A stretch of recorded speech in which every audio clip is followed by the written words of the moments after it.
E a gente observando esse caso, tem uma pergunta que surge. É crime forjar um sequestro? Vamos saber? Eu vou trazer a Mônica Hermílio ao vivo agora para que ela possa explicar para a gente detalhes sobre isso. Mônica, você deve estar também estarrecida como eu, de uma garota de 14 anos. Isso é mais uma vez o reflexo de algumas novelas que acabam causando algumas situações e trazendo esses estates para esses jovens que acham que isso pode ser feito com toda tranquilidade e sem nenhuma responsabilidade. Tem responsabilidade sim, não é isso, Mônica? Boa tarde. Boa tarde, Wilson. Tem responsabilidade e muita, né? A gente fica... É um caso, né, surpreendente.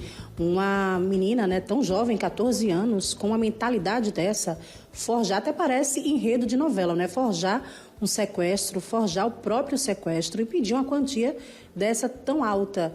E provavelmente acreditando que daria certo e que tudo acabaria bem. Mas não é bem assim. Para falar, né, sobre o que é que pode acontecer com ela e com você que agora teve essa ideia, acho que vou fazer isso também, não faça, tá? Para falar sobre o que é que pode acontecer com você, com qualquer pessoa que venha a forjar o próprio sequestro, né, fazer uma falsa comunicação de crime. Para falar sobre isso, eu converso agora com o advogado Leonardo de Moraes, que já está aqui com a gente, nos recebendo. É surpreendente, né? Parece até filme, enredo de novela, mas o que é que pode acontecer com a pessoa que forja, né, o próprio sequestro, que cria essa situação? É crime forjar o próprio sequestro? Boa tarde. Boa tarde, Mônica. Boa tarde, Wilson. Boa tarde a todos, né? Essa prática é conhecida como golpe do falso sequestro, né? Geralmente é alguém que vai simular um sequestro que aconteceu contra algum ente querido, com algum familiar ou até contra si mesmo, com o objetivo de se conseguir uma vantagem econômica, de se conseguir dinheiro, né? Esse então é o golpe do falso sequestro. Essa prática, com esse nome golpe falso sequestro, não é presente no Código Penal. Então, não existe o crime de falso sequestro. O que existe é que essa prática se enquadra ou como extorsão ou se enquadra como o crime de estelionato. Nesse caso específico, ele se enquadra mais como uma extorsão. Ela simula o próprio sequestro, daí incute uma grave ameaça contra a família, para que a família pague um resgate, portanto, de R$40 mil. Então, é um fato que se enquadra mais como um crime de extorsão, que neste caso a pena começa com 4 ou até 10 anos. Mas há um diferencial. A suposta autora é uma pessoa que é menor de idade. E o menor não submete ao Código Penal, mas tem o Estatuto da Criança e do Adolescente. Então, no máximo, ela pode conseguir contra si uma medida socioeducativa, que seria a internação. Então, é um fato grave, não presente no Código Penal, mas nesse caso se enquadra mais como extorsão, mediante sequestro, mas como é criança, se aplica a medida socioeducativa. Se ela fosse uma adulta, esse crime poderia ser lavrado um ato de flagrante? Ela poderia ser presa em flagrante por essa falsa comunicação?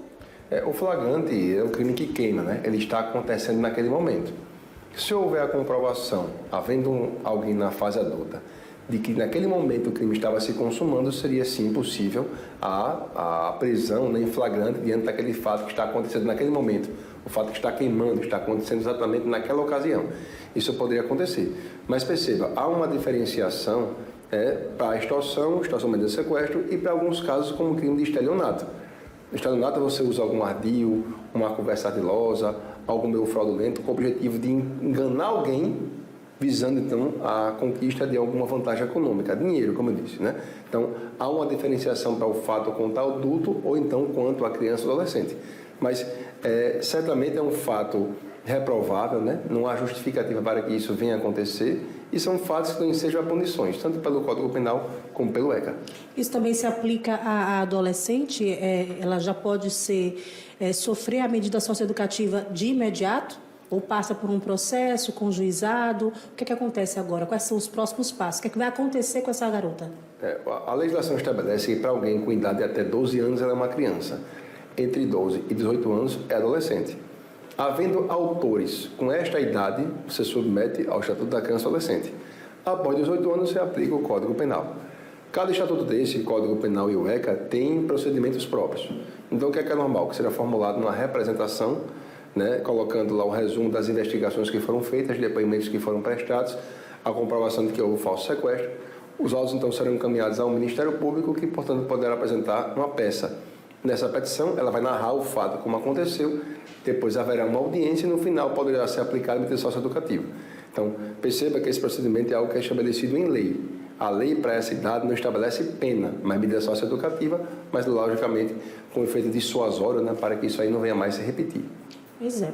Obrigada pelas informações. Eu conversei com o advogado Leonardo de Moraes e fica aí o alerta, né, para você que um dia pensou, vou tirar um dinheiro do meu pai, vou tirar um dinheiro da família, que acha que é uma brincadeira, que é engraçado e que você pode se dar bem e tirar vantagem. Não pode, é crime e fica aí o alerta, né, para tantas outros adolescentes e até adultos também, que às vezes pensam que forjar um sequestro, fazer uma falsa comunicação de crime é um bom negócio, né? Fica o alerta para que ninguém ninguém haja dessa forma. Wilson.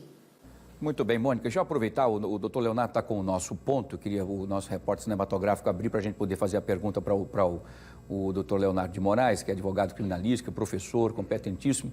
Doutor Leonardo, primeiro, boa tarde, muito obrigado pela sua participação conosco aqui. Eu vou fazer uma pergunta que acho que é importante, porque ficou muitas dúvidas pairando para quem está do outro lado. Por exemplo, o pai geralmente é o responsável pelo menor, não é? E esse mesmo pai que é responsável por essa garota de 14 anos, ele também foi vítima, porque ela tentou extorquí-lo, tentou simular aí um sequestro para causar medo para o pai, que ficou desesperado e fez o seu papel de procurar a polícia para rapidamente tentar salvar a vida da filha, quando na verdade tudo era um planejamento dela para tirar do pai 40 mil reais.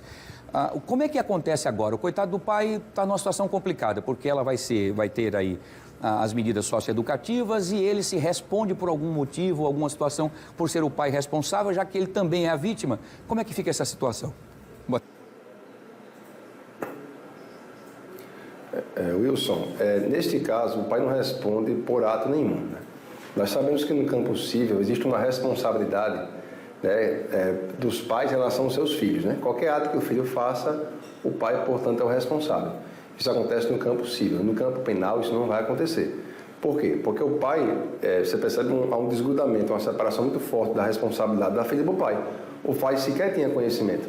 O pai noticiou o fato à polícia na expectativa, né, de que a filha fosse a própria vítima, quando na verdade foi o pai que foi a própria vítima em relação ao ato praticado por sua própria filha. Então, nesse caso, sem sombra de dúvida, não há nenhuma responsabilidade em relação ao pai em comparação, né, nesse cotejo com um ato praticado por sua própria filha. Perfeito, muito bem, porque é uma situação complicada para o pai, né? Fica numa linha tênue, difícil, né, doutor Leonardo? Porque ele ama a filha, claro, está vendo uma situação complicada, sabendo que ela errou e no qual ele mesmo foi a vítima da própria extorsão, né, e da própria mentira do sequestro. Enfim, vamos torcer que ela consiga agora refletir a besteira que fez, vai ter as medidas socioeducativas para poder aprender, acompanhada pelo pai, que também está vivendo momentos difíceis e espero que ela mude esse comportamento. Obrigado, doutor Leonardo, mais uma vez pelas suas brilhantes informações aqui conosco. Seja bem-vindo sempre ao Fica Alerta. Obrigado, Mônica. A Mônica volta daqui a pouquinho com mais informações aqui no nosso Fenômeno Fica Alerta.